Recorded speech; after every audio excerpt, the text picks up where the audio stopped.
So as we were preparing for this transformational experience and this gathering, we did our homework. We interviewed people from all over the country about their Johnnetta Cole story.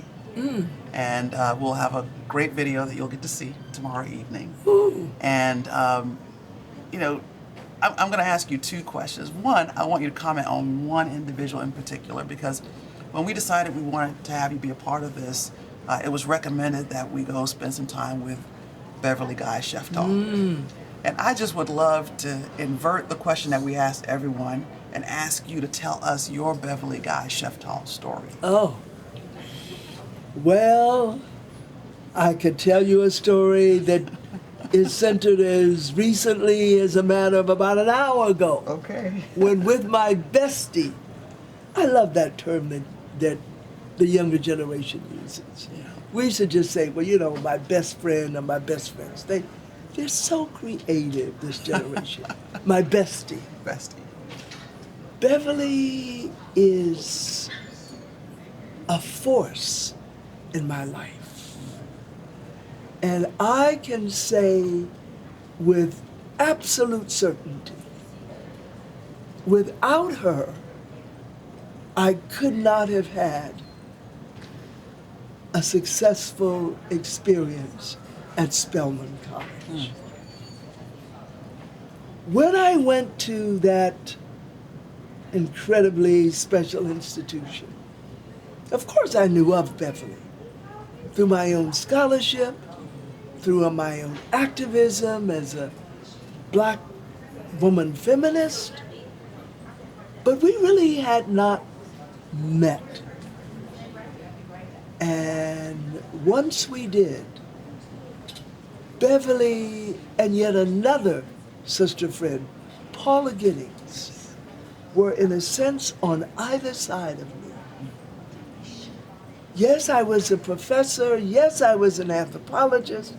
I had once even been an administrator, but I didn't know Spelman.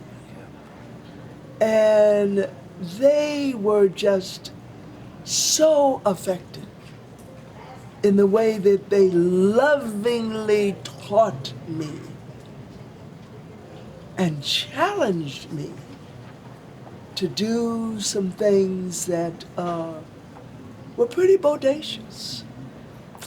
Beverly and I, of course, have gone on to become not only sister friends, but co-authors. We are very proud of the book we wrote together called Gender Talk, The Struggle for Women's Equality in Black Communities.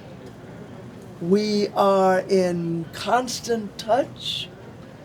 We just talked today about the possibility of writing an article together, something that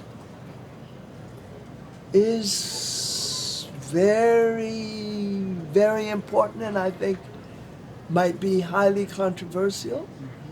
But we just today talked about perhaps it would be of service if the two of us, as straight black women, wrote about the way that we have been and will continue to be allies of the LGBTQ students and faculty and administrators, especially on our historically black colleges and universities. And of course that's easy for Beverly and me to do because we are allies. And because, for example, one of her most recent and important accomplishments is something that I feel I have helped in a small way to make possible. And that is, for the first time now, Spelman College has a chair in queer studies named for Audre Lorde. So I better stop because I can talk about my bestie for a very long time. I don't know of another black feminist scholar of today. I'm not talking about if we have to go to Anna Julia Cooper, if we're going to go back to Ida B. Wells, if we're going to talk about Dr. Mary McLeod Bethune.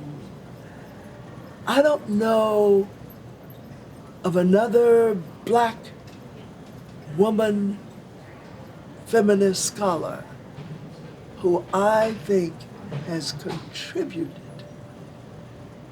what Beverly Guy-Sheftall has contributed.